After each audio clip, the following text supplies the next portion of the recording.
This meeting is being recorded.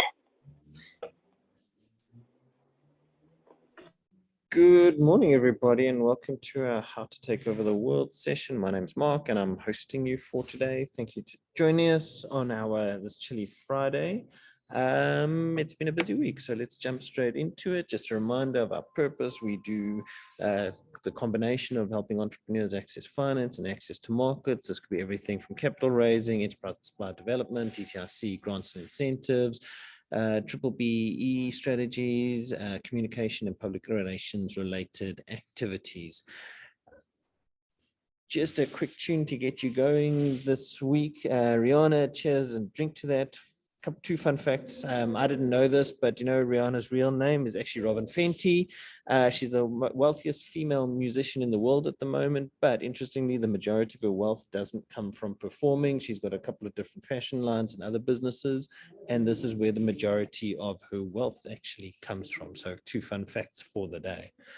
As we said, there is a new team member joining us. So this is Rio. He's joining us via the taking over and assisting at the Rosebank Tax franchise.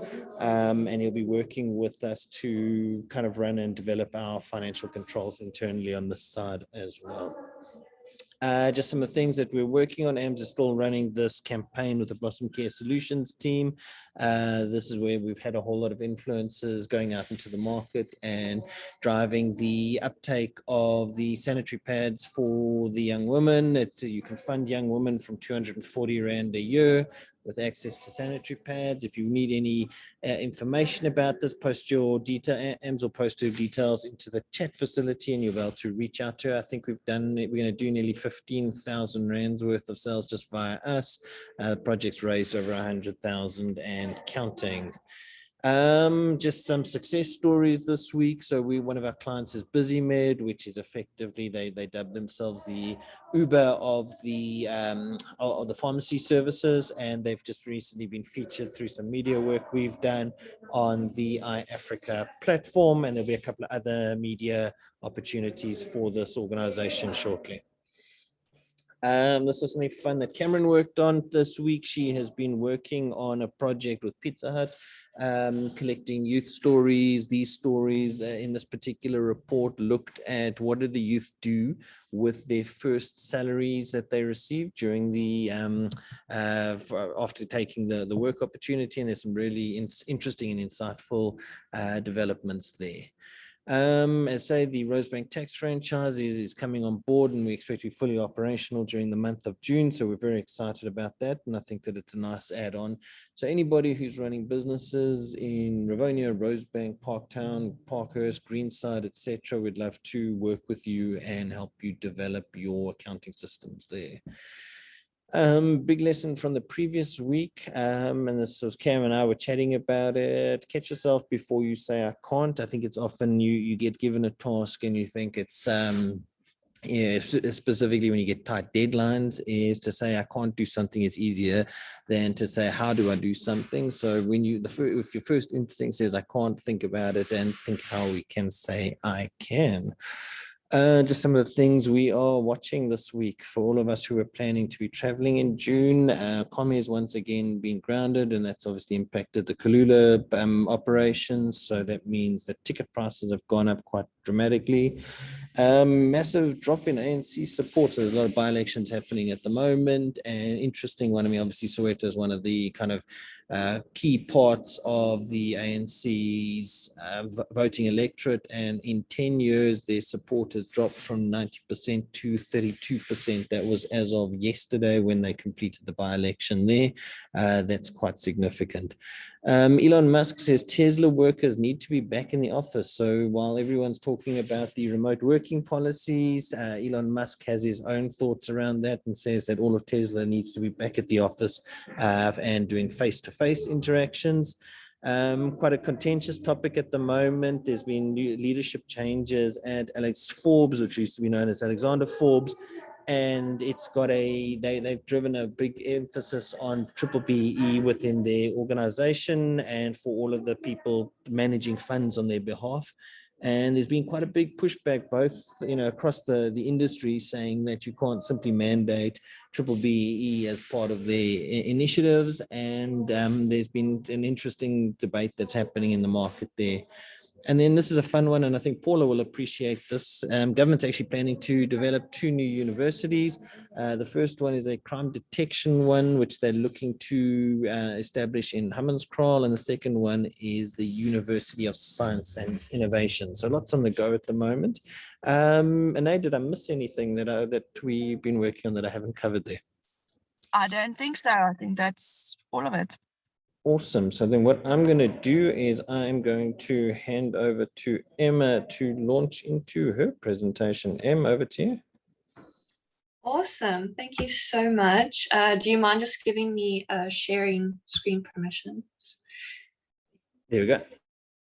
Awesome. Thank you. Let me just make sure I click the right thing now. Okay. Well, good morning, everyone, and happy Friday. I hope you can see my screen. Is everything running? Yeah, you good? Yeah, you good? Awesome. So good morning, everyone. So as many of you might know, my name is Emma and I am a Decusatio consultant.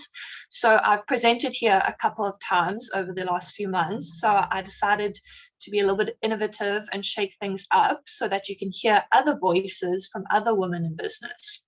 So for those of you who don't know, I launched a podcast at the beginning of 2022 looking at women in business.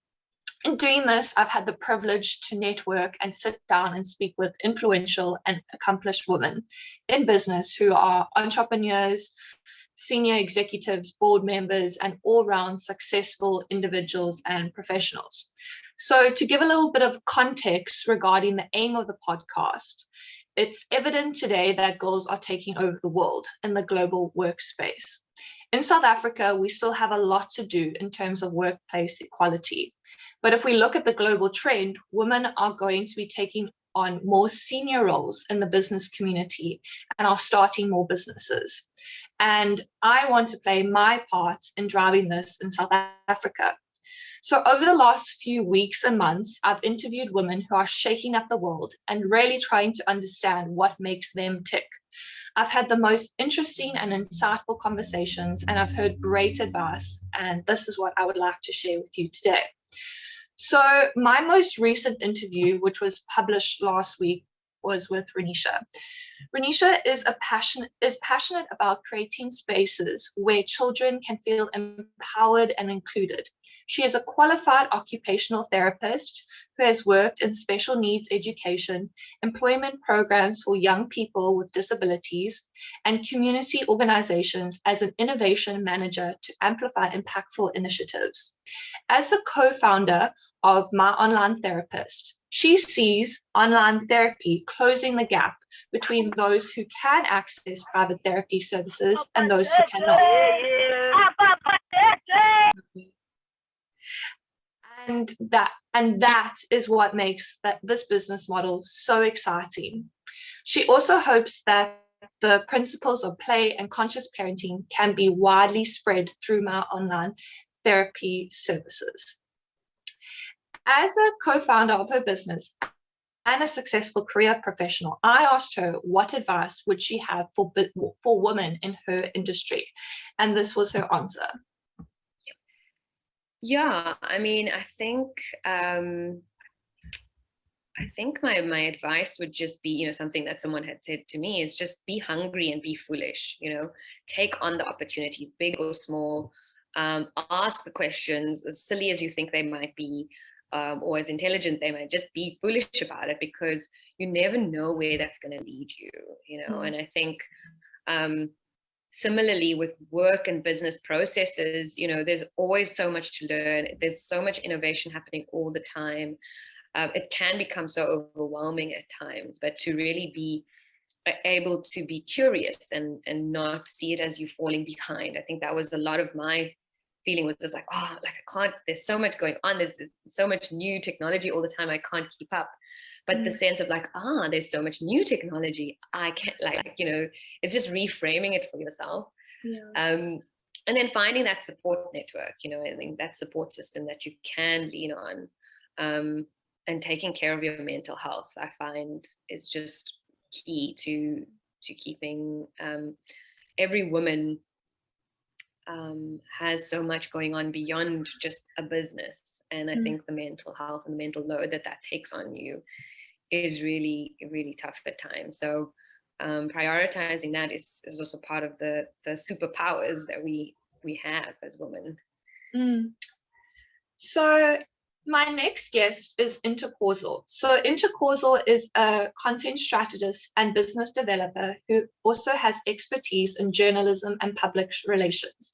She skillfully balances her own business ventures, being a member of the Decusatio team, being on the EXCO team for the Impilo Collection Foundation, as well as being a mom.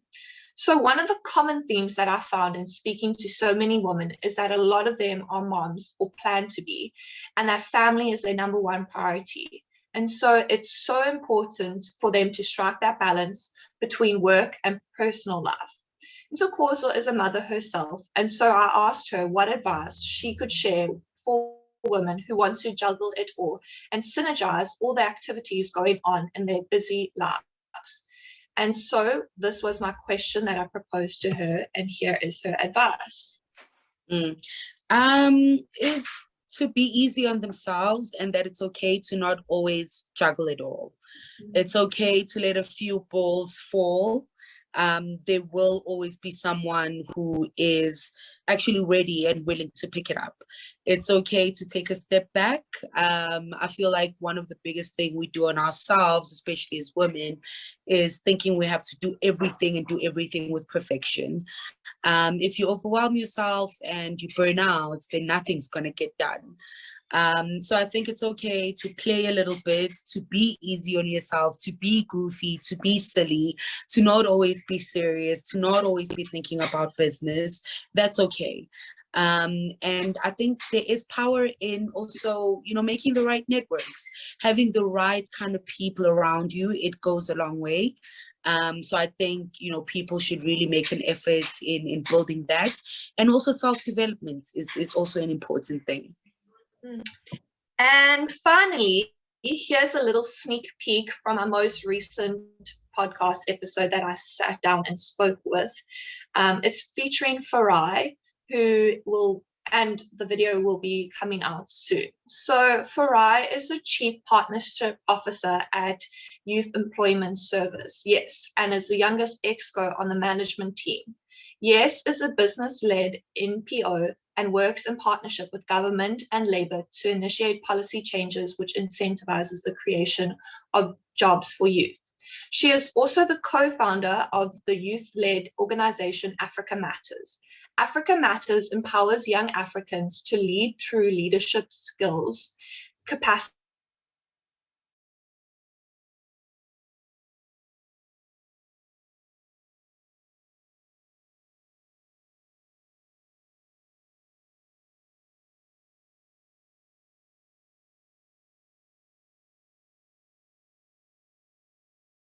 building and community 100 Mandelas of the Future by Media 24, and she is the Dalai Lama 2019 fellow. And this year she was rated as one of the top 100 influential young South Africans. So with that, here are her 3 pieces of advice to young, ambitious women who want to be successful and climb that ladder in corporate. Currently, you have a very senior role at YES, but you are one of the younger members on the team.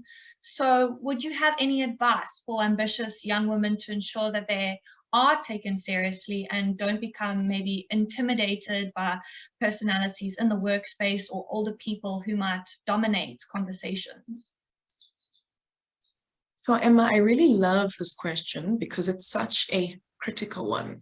Like you rightfully said, I am the youngest person on the YES EXCO by like a significant number of years. I think the oldest person in EXCO is in their late 50s, maybe even early 60s. So there's definitely that gap. And it is an intimidating space to be in. And I think as women, one thing that we suffer from consistently is imposter syndrome. So regardless of how capable we are, we just don't think that we can do it despite having a track record that speaks for itself. My 3 pieces of advice to young, ambitious women who want to be successful and want to climb up the ladder is as follows. Advice number 1, you must understand that for as long as you do your job and you do it well, you are deserving of whatever role you get. And so what I'm meaning by that is that in my role, there have been people who have been in their 40s doing the role I'm doing, some who have been in their 50s doing the role I'm doing, but none of them have done the role the way I do it and with the excellence that I do it.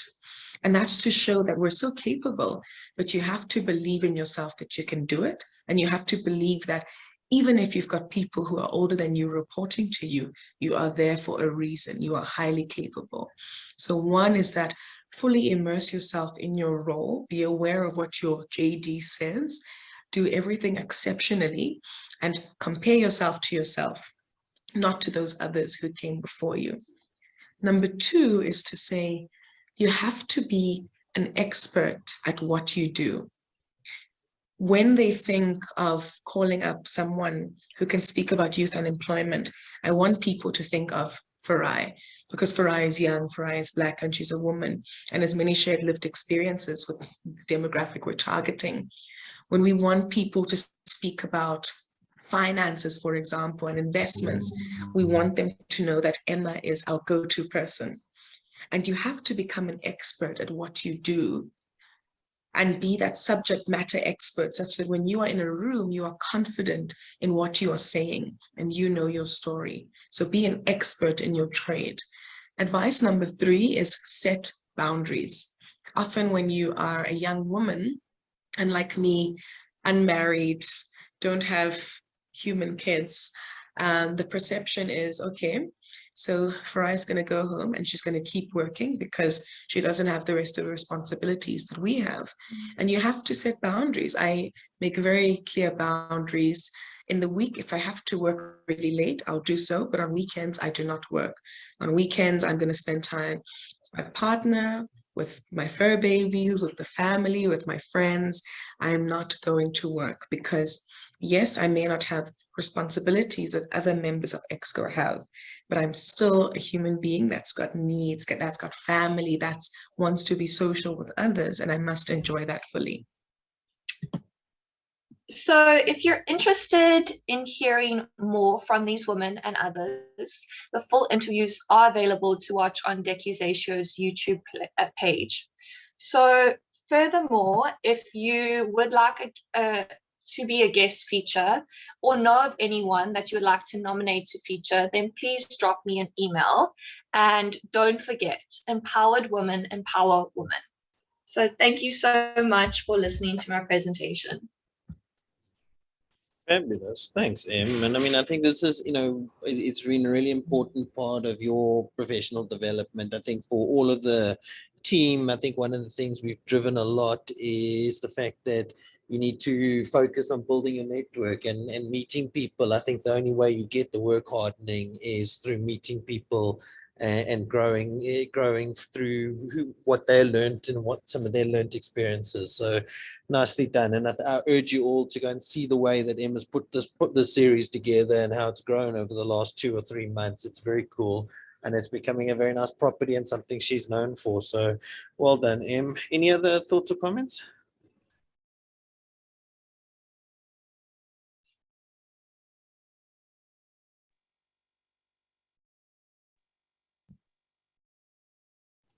I think it was just great to hear the voices of other people and the experiences. So it was a great presentation. Thanks, Em.